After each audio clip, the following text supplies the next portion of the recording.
మొత్తానికి కాకాని అంశం నెల్లూరు జిల్లాలో కాక రేపుతోందని చెప్పాలి. ఇటు మాజీ మంత్రి కాకాని గోవర్ధన్ రెడ్డిపై ఫైర్ అయ్యారు టీడీపీ ఎమ్మెల్యే సోమిరెడ్డి చంద్రశేఖర్ రెడ్డి.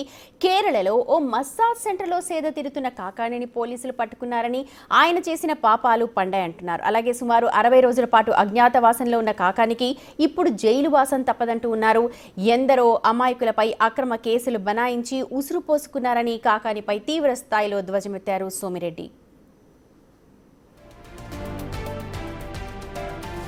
కాకాని గోవర్ధన్ రెడ్డి కేరళలో దొరికాడు అని సాక్షి పత్రికలో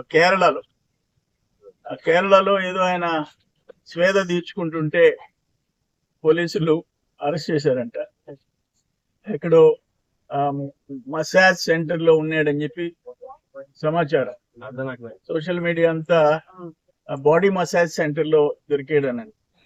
ఇంచుమించు ఈ 55 రోజులు ఆయన అజ్ఞాతవాసం, ఇప్పుడు ఈ రోజు నుంచి అరణ్యవాసం, జైలు వాసం.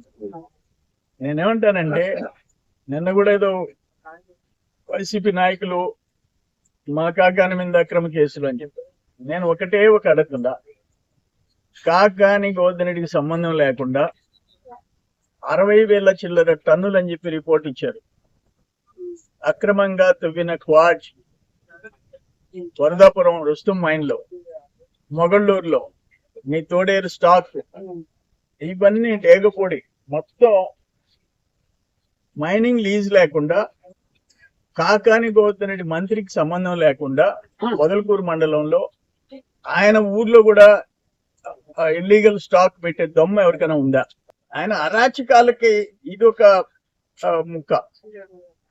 నువ్వు 5 ఏళ్లలో ఎన్ని చేసావు? అంతకుముందు ఏం చేసావు? 14లో ఏం చేసావు? పాపాలు అనుభవించక తప్పదు, చేసిన పాపాలు. మా వాళ్ళని ఎంతమందికి జైలుకి పంపించావు?